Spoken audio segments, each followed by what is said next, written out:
Great.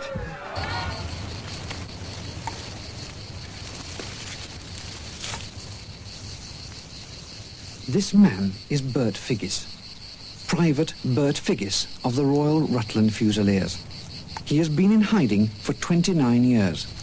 He does not know that the war is over. For nearly 30 years, Bert has been continuing his lonely war against the Japanese in the parks and woods near Shanklin, Isle of Wight. Such is his utter dedication to the British Empire that he will surrender only on a personal order from Stanley Baldwin.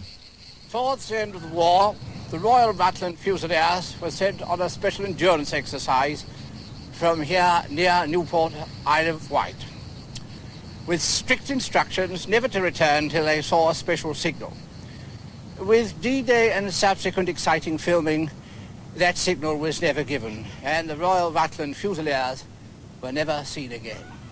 Except, that is, until about 1950, when Isle of Wight residents began to tell strange stories of people not on the electoral register, of strange people who did not own boats, who didn't attend cocktail parties, and who were never suitably dressed. One resident believed that there was something living rough in their rhododendrons.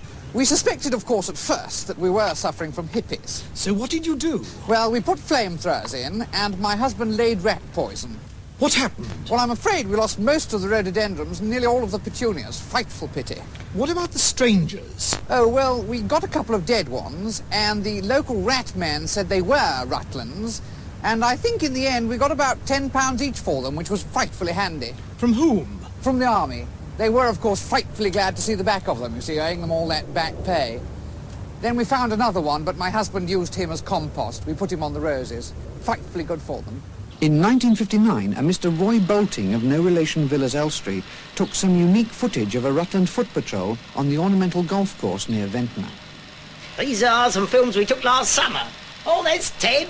He's married to Alice. They had the caravan next door to us, a very nice class of person.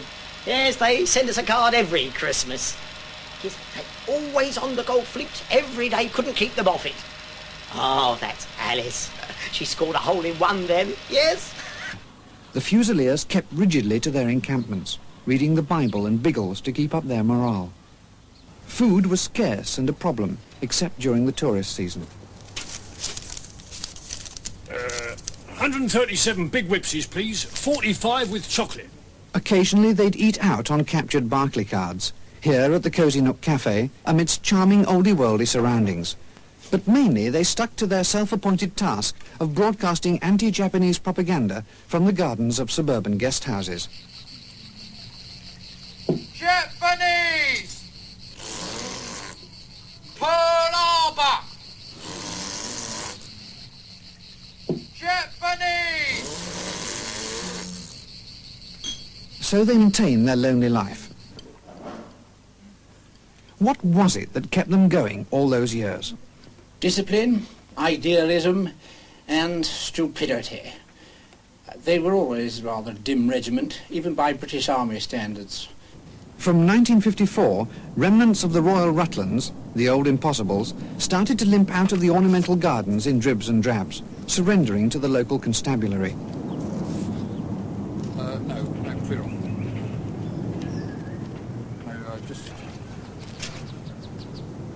Move along.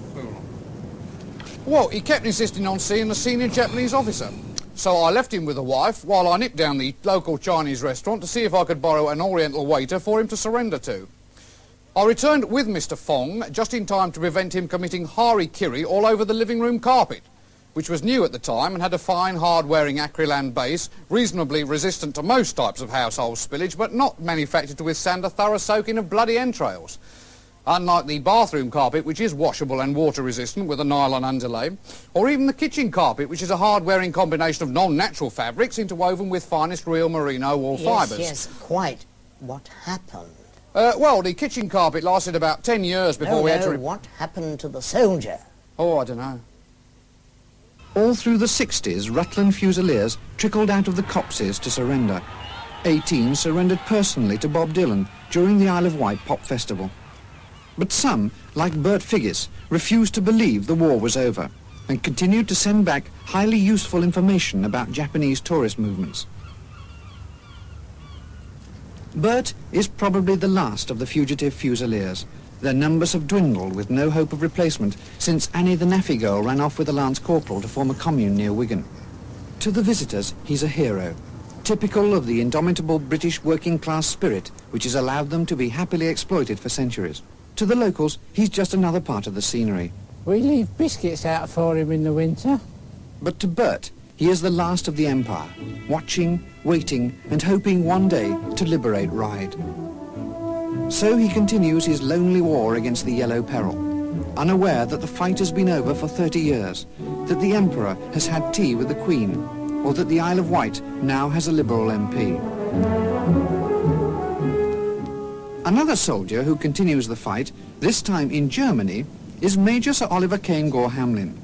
He has been told that the war is over, but is unable to understand it.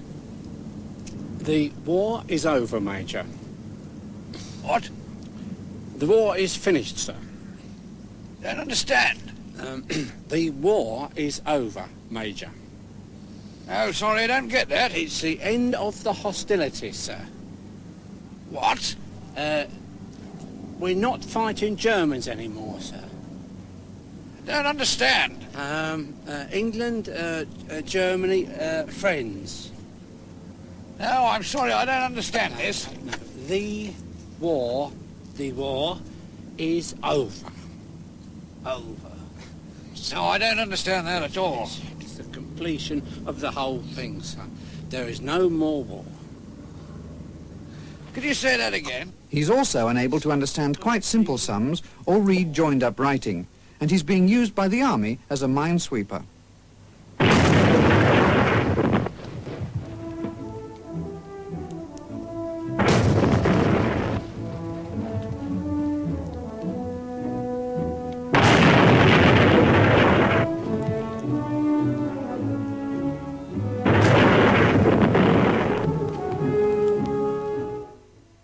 Next Monday marks the 80th anniversary of the birth of Churchill's cat.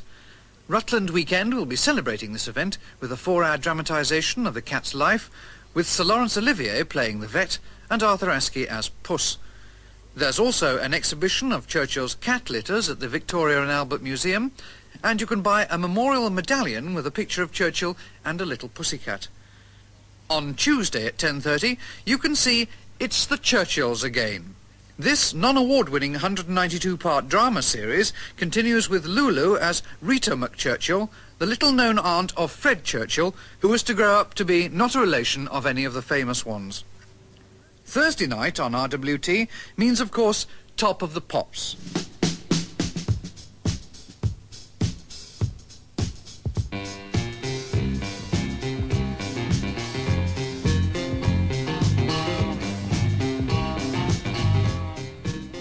Well, you can see more of Churchill's people on Top of the Rutland Pops on Thursday.